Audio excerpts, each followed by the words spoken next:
Are you jealous that your coworkers sound and look better on Zoom, WebEx, or Teams? Stick around because I've got some tips for you on the next Mix of Tech. Hi guys, welcome to Mix of Tech, where I review technology for the consumer to prosumer, and I give my take on the things I see. 2020 brought everyone home to work with their coworkers, and a lot of us had to rely on virtual presence to get anything done. I spent the last 10 months trying everything I could to make sure that I stood out on calls. Today I'm going to share my simple and easy tips for my consumers out there that just want to look and sound good without breaking the bank. The tips I provide today will be for my consumers. I'll be providing a prosumer level video in the next coming weeks where I go through all my gear I use. My first tip is on audio. Please don't join calls with your phone. Don't do it. And what I mean by is don't call in on the number. Join through the mobile app or computer and use the audio options available to you. The audio quality is generally not great when you call in and is generally noticed by others. Now that we are all on the same page about connecting your audio through the app, let's talk about using a mic. Use an external mic. If you have AirPods, they are a great first start. And if you don't have AirPods or AirPods Pro, there are a number of Bluetooth mics and headphones that you can buy with mics. I have some of my favorite under $50 in the description below. The next tip is big, and it might be the best tip of them all. I also plan to do a more detailed video on this product, krisp.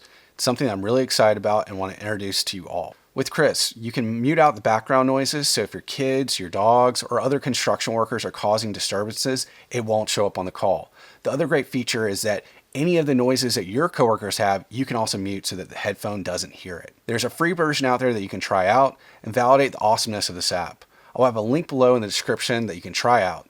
They've also released in Mac an HD version, which makes your audio sound even better. So I highly recommend it and check out the description below. Okay, with the audio out of the way, let's talk about lighting. This is easy, and you may not have to purchase anything at all. Most web cameras and cameras do well when lighted appropriately. If you can, make sure that a window is in front of you and not behind you. You can use a daylight as key light and it will work wonders. If you don't have windows where you're working from, you can just use artificial lights. If you plan to do artificial lighting, remember to do two things. First, make sure when possible to match the color temperature. If you have windows in your room and you're looking for the temperature to match, find a light that can do 5600 kelvins. I also know that the ring lights are trendy right now, and I think they are decent lights, but if you're trying to really look good and have a soft look, make sure to have a softbox or something that can diffuse light. I'll put a few options in the description below. My last tip is video.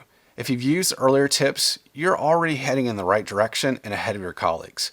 For video, if you light yourself well, most web cameras will do okay. Again, it's important that you find a light source that you can put in front of you instead of behind you, and where possible, and ideally, if you're using a key light, put it 45 degrees to you. To step up your video quality, you've got to get an external camera. Whether that be with a webcam, which I'll recommend a few below, or my favorite option, which is more of a prosumer level option, but to use a DSLR or mirrorless camera.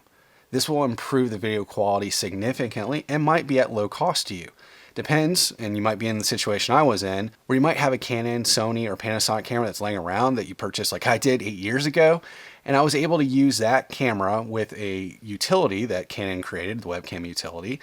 Sony, Panasonic, they all have it, but you're able to connect your camera through USB. This gives you the option to really improve your video quality, and you can add lenses like we did. So I was able to add a 24mm lens with an f-stop of 2.2 and really get that bokeh that we really wanted. It's a great video quality, and I highly recommend it. Now, if you're not like us and there was a camera laying around, I highly recommend going to eBay or going to some of these refurbished sites, because you'll be able to find a pretty decent quality camera that you can use that's compatible with these web utilities.